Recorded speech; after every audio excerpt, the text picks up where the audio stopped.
This is Getting Past It, where real life meets real growth. I'm JR, and in 10 minutes or less, we're tackling thoughts, habits, and truths that hold us back. Let's get past it together.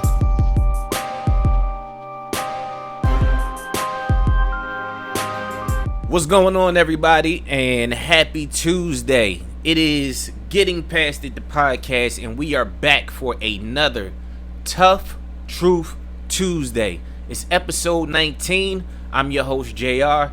Today we are going to be talking about healing hurts before it helps. Why pain is a part of the healing process. A lot of times we try to avoid the pain that's required to heal. And that's what keeps us stuck in the same place. If you never confront the pain, how do you ever get past the pain? Delaying the discomfort that you're going to feel as you're confronting whatever that situation may be is only delaying your progress.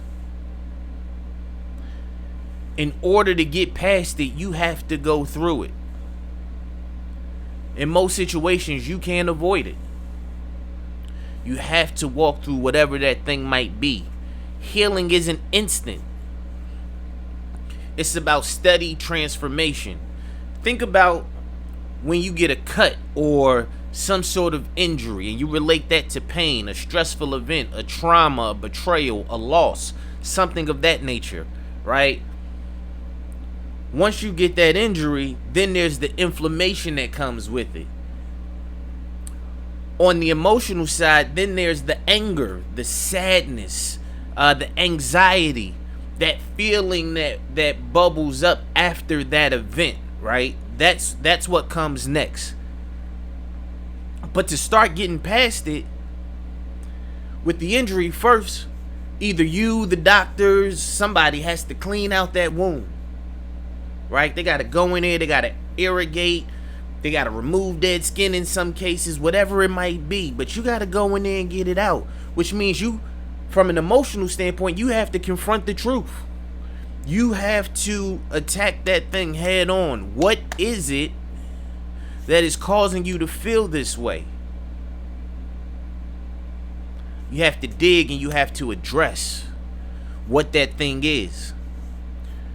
But when you do that, just like an injury, as it starts to scab over and starts to heal, you as the individual do the same thing, right? You start to form new beliefs, understand why certain things may trigger you and cause you to become angry, which allows you to work on that thing to improve, to grow, to get past it, to deal with it, to deal with whatever that thing might be. And so, for example, when my grandmother passed away, like we talked about in the very first episode, I felt broken almost, not being able to be up there with her.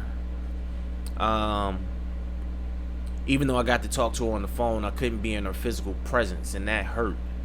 And when she passed on, I had a lot of questions. Why her?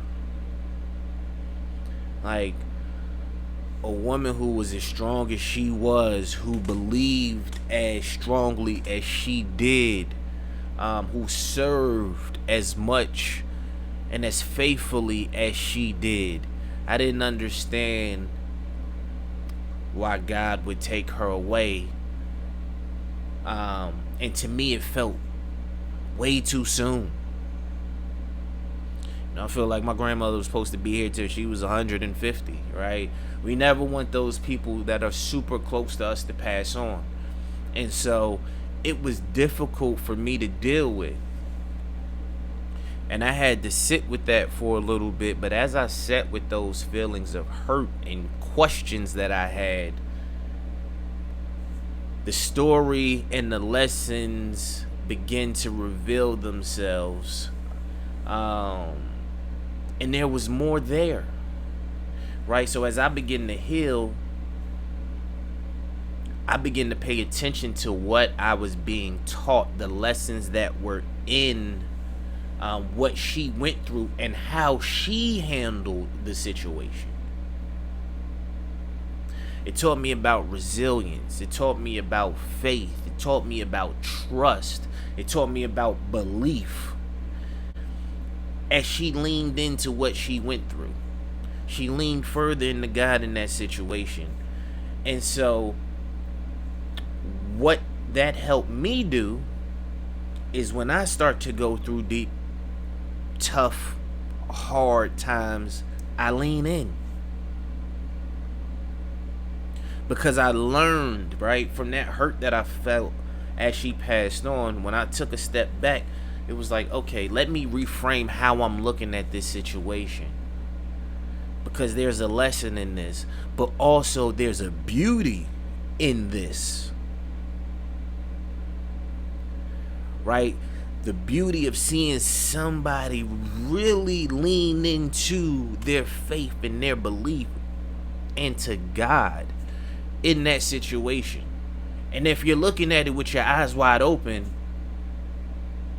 like, that hurt can begin to dissipate because you see the beauty in how she approached the situation, the strength, the fortitude, the will. And those things are powerful, especially for me. Because as I have gone through things since then, I have been able to follow those footsteps to help me get through some of the toughest times that I have faced. But enough about me. Once you get past that, you still have the memory, but now you have the lessons, and now you have gotten past it. You have moved forward. That scar is healed. You might have some tough skin there, right? But you have grown, a lot of times exponentially, if you have been open through the healing process to learning. Because there's growth in there. And so what I want you to do is keep going. Think about what things you might be holding on to. What things you might need to go through so you can get through it, right? You got to go through it to get through it. Grow through it. Don't be afraid, because sometimes it's gonna hurt, but that hurt and that pain lets you know you're alive. And it also, and a lot of times, lets you know where the wound is. As you start to think about the situation and you're writing down or you're talking through and you're reflecting,